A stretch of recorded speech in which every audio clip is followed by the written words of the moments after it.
ఏపీలో liquor sales భారీగా పెరిగాయని ఎక్సైజ్ శాఖ ప్రకటించింది. అక్టోబర్ 16వ తేదీ నుంచి డిసెంబర్ 29వ తేదీ వరకు రాష్ట్ర వ్యాప్తంగా 6,312 కోట్ల రూపాయల విలువైన మద్యం అమ్మకాలు జరిగినట్లుగా వెల్లడించింది. రాష్ట్రంలో కూటమి ప్రభుత్వం ఏర్పడిన తర్వాత గత వైసీపీ హయాంలో ఉన్న ప్రభుత్వ మద్యం షాపులకు గుడ్ బై చెప్పి ప్రైవేట్ వైన్ షాపులకు అనుమతి ఇచ్చారు. టెండర్లకు ఆహ్వానించి ఆ తర్వాత లాటరీ పద్ధతిలో లిక్కర్ షాపులను కేటాయించారు. ఈ ఏడాది అక్టోబర్ 16వ తేదీ నుంచి ప్రైవేట్ లిక్కర్ షాపులు అందుబాటులోకి వచ్చాయి.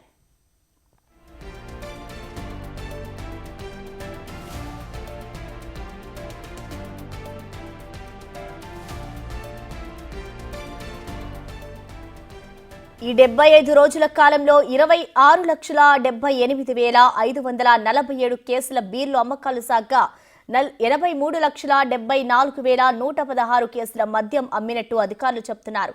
బార్లు, వైన్ షాపులకు కలిపి ఈ అమ్మకాలు జరిగినట్లుగా ఎక్సైజ్ శాఖ వెల్లడించింది.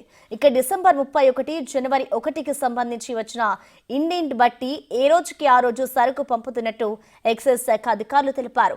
మరోవైపు నూతన సంవత్సర వేడుకల్లో భాగంగా ఈ రోజు, రేపు మద్యం అమ్మకాలు మరింత భారీగా సాగుతాయని అంచనాలు వేస్తున్నారు.